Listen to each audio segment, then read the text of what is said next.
जैसा कि last episode में हमने देखा कि यूनसेक के ओल्ड मास्टर जियान को यूनसेक के बाहर नहीं जाने दे रहे थे और उनके बीच फाइट हो रही थी। लेकिन तभी वहाँ क्वीन मेडुसा आ जाती है जो पूरी तरह से ह्यूमन बन चुकी थी। पुराने ओल्ड मास्टर का नाम युनशैन है और अब युनशैन क्वीन मेडुसा को देखकर शॉक होता है और उससे नॉर्मल बातें करता है कि तुम्हारी पावर्स पहले से बहुत ज्यादा बढ़ गई हैं और तुम अब ह्यूमन फॉर्म में आ चुकी हो। और वो ये पूछता है कि तुम इस बच्चे की जान की परवाह क्यों कर रही हो, जिस पर क्वीन मेडुसा बताती है कि उसको इसकी जान से कोई मतलब नहीं, लेकिन ये बच्चा मेरे लिए एक पिल बनाने वाला है जिस वजह से मुझे इसकी जान बचानी ही होगी। प्रेजेंट टाइम का मास्टर युनशैन को क्वीन मेडुसा की बात मानने से मना करता है और कहता है कि आप जियान को मत जाने दो, लेकिन युनशैन अब अपनी एनर्जी छोड़कर उसको धक्का दे देता है और उसे शांत रहने को कहता है क्योंकि उसे पता था कि क्वीन मेडुसा मुझे आसानी से हरा देगी। वो कितना भी शक्तिशाली हो, लेकिन क्वीन मेडुसा तो क्वीन मेडुसा है।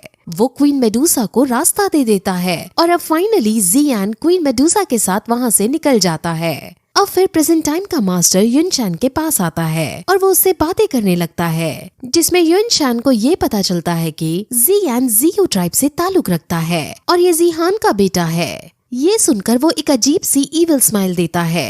वहीं अब यूजिया पहुंचती है और वो नयनरैन के पास जाती है। नयनरैन बहुत ज्यादा रो रही थी और यूजी अब उसे संभालती है। वहीं अब जियान जो क्वीन मेडुसा के साथ आगे बढ़ रहा होता है, वहाँ आइस एम्परर और मिस्टीरियस शैडो मैन भी आते हैं। आइस एम्परर का जो जियान के साथ कॉन्ट्रैक्ट था कि 3 ईयर एग्रीमेंट तक उसे जियान का साथ देना होगा, वो अब पूरा हो गया था, जिस वजह से अब आइस एम्परर जाना चाहता है। आइस एम्परर ने जियान के साथ अच्छा समय बिताया है और दोनों के बीच अच्छी बॉन्डिंग हो गई थी, इसलिए विदा लेते वक्त दोनों बहुत इमोशनल हो जाते हैं। अब शैडो मैन जियान के पास आता है और वो भी जियान से कहता है कि मेरा मिशन पूरा हुआ है और अब तुम सेफली यूनसेक से बाहर आ गए हो, जिस वजह से मुझे अब जाना होगा और तुम्हें अब जल्दी से और स्ट्रॉन्ग होना होगा, वरना तुम भी मेरी तरह अपने पसंदीदा लोगों को खो दोगे। अब इसका मतलब जियान नहीं समझ पाता, लेकिन शैडो मैन सिर्फ उसे इतना कहता है कि समय तुम्हें सब समझा देगा और फिर वो वहाँ से चला जाता है। अब फिर जियान क्वीन मेडुसा के पास जाते हैं और क्वीन मेडुसा उसे रॉन्ग लिंक पिल बनवाना चाहती थी क्योंकि उसे अभी भी अपनी बॉडी को फुल रिकवर करने के लिए ये मेडिसिन चाहिए। वो अब जियान को धमकी देती है और कहती है कि अगर तुमने 1 साल के अंदर ये मेडिसिन नहीं बनाई तो तुम्हें मैं मार दूंगी। जियान को उससे डरना चाहिए था, लेकिन क्वीन मेडुसा की सुंदरता से वो नर्वस रहा करता था और वैसे भी उसे ये मेडिसिन अपने मास्टर को जगाने के लिए भी चाहिए थी, इसलिए वो मान जाता है।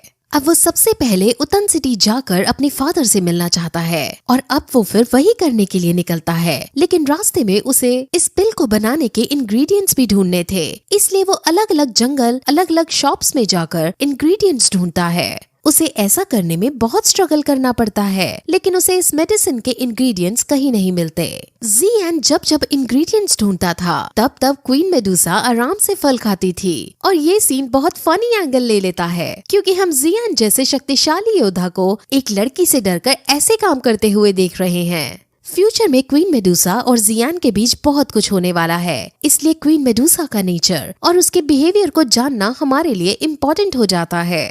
अब फिर कई जगह पर ढूंढने के बाद भी जियान को जब कुछ नहीं मिलता तो वो उदास होकर आगे बढ़ने लगता है, लेकिन तभी जियान नोटिस करता है कि क्वीन मेडुसा ने पैरों में कुछ नहीं पहना है, इसलिए वो फिर एक शू शॉप पर जाता है और वहाँ पर क्वीन मेडुसा फिर अपने लिए शू देखने लगती है। वहाँ की शॉपकीपर बहुत फनी और रोमांटिक टाइप की थी और वो क्वीन मेडुसा को जियान की वाइफ समझ जियान को छेड़ने लगती है और ये सुनकर क्वीन मेडुसा को गुस्सा आ जाता है और वो गुस्से में जैसे ही शॉपकीपर की तरफ देखती है वैसे ही वहाँ रखा एक जार टूट जाता है। अब शॉपकीपर डर के तुरंत कुछ सीक्रेट डोर खोलने लगती है और ऐसा लगता है मानो वो स्पेशल फोर्स बुला रही हो, लेकिन तभी वहाँ एक शानदार महंगे वाला शू आ जाता है और शॉपकीपर कहती है कि आप जैसी शक्तिशाली लड़की के लिए ये शू परफेक्ट रहेंगे। अब फिर क्वीन मेडुसा इन शूज को देखती है और उसे ये पसंद आ जाते हैं और वो इन्हें पहन लेती है, लेकिन तभी हम वहाँ एक अय्याश आदमी को देखते हैं जो शॉप के अंदर आता है और वो वहाँ दादागिरी करने लगता है। वो शॉपकीपर को चाकू से धमकाकर साइड कर देता है और फिर अपनी लड़की से जो भी उसको पसंद है वो शू ले लेने को कहता है। उसे जो शू पसंद नहीं आ रहे थे वो उन शूज को फेंक रहा था। और फिर लड़की क्वीन मेडुसा को देखती है। जो शूज अभी क्वीन मेडुसा ने लिए थे वो लड़की अब उन शूज को लेना चाहती है और वो क्वीन मेडुसा से इन्हें उतारने को कहती है और उनमें अब बहस हो जाती है। और अब लड़की का वो अय्याश मर्द सामने आकर अटैक करता है और जियान उसे रोकने की कोशिश करता है, लेकिन वो लड़का बहुत शक्तिशाली था जिस वजह से जियान को धक्का पड़ जाता है और वो क्वीन मेडुसा के ऊपर जाकर गिरता है। ये सीन जियान के लिए बहुत एम्बैरेसिंग था, लेकिन अब क्वीन मेडुसा सबसे पहले तो जियान को दूर फेंक देती है क्योंकि जियान उसके बहुत नजदीक आ गया था। और जियान को फेंकने के बाद वो फिर वहाँ उस लड़के को बुरी तरह से पीट डालती है, जिसके बाद सब क्वीन मेडुसा की ताकत को समझ जाते हैं।